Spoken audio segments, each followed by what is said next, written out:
Okay, today we're giving a gun review on the A&K M60 support weapon. We're going to go over some of the pros and the cons of this weapon. First thing I like about it is really realistic. It does have the right proper weight to it. Bipod comes in real handy. Let's just jump into some of the big things that is a problem with it. First things first, this charging handle here.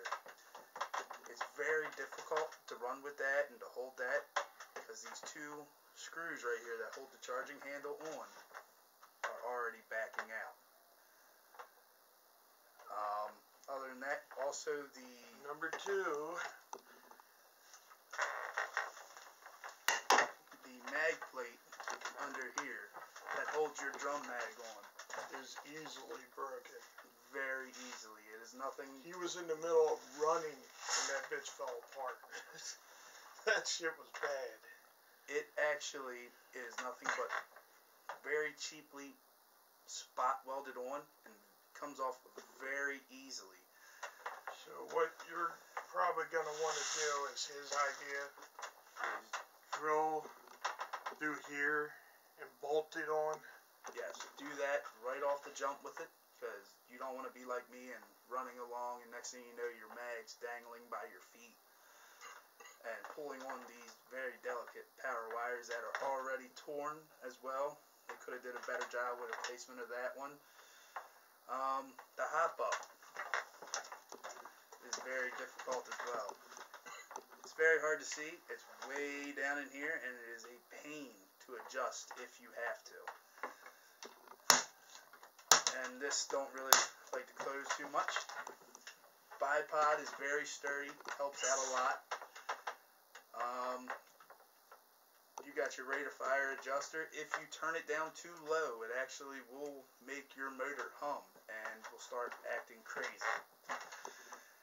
And as well as that one, your magazine right out the box, I've noticed, with the power hooked up to it, it has issues feeding. You actually have to put it on auto and it'll start winding it up, and then eventually it'll start taking care of itself. But you'll be pulling the trigger trying to take somebody out, next thing you know the gun's shooting but no BBs are firing because the magazine is having feeding issues right outside the box. Sling wise, because of its weight, I actually had to put a Mosin Nagant sling on this. Very well made, did the job perfectly. None of that cheap Airsoft shit. No. You will probably end up coming out with some bruises on your shoulders though because of all that weight on one side. It is lefty preferred. Very difficult to shoot right-handed. It's easier to shoot with your left hand because you ain't got to dodge the magazine hanging off the left-hand side of it. FPS wise, shot phenomenal. It was chronoed at 430 with 25 grams right out the box. The battery is a whole nother difficulty with it because you can't really fit it in there. I didn't have that problem too much because I used an external battery. It actually sat in my pack and had a wire that ran up and connected into this.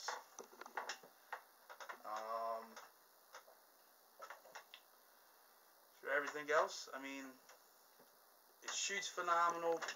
It's accurate. It has good power. It has some issues with feeding.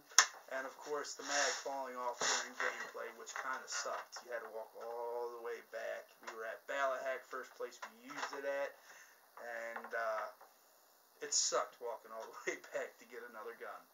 And we're going to go over a review on Balahack here in just a little while.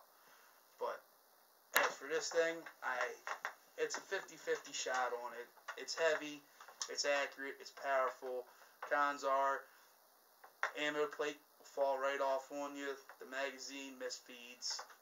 Other than that, there's really no big complaints. I mean, you're getting what you're paying for. And you wouldn't be using iron sights too much anyway. Yes, and you don't use iron sights with this. It does have them. It does right here and there. Good enough, but you really will not don't use them. it. No, this thing is you point and you shoot and you trace your line. As for this, that is all. This is S.A.T. coming at you. Follow us on YouTube. Hit us up on Facebook. We keep announcing games that we will be playing at. We'll love to meet you guys. Come out and just have fun with us. S.A.T. Air Nation. S.A.T. Air Nation.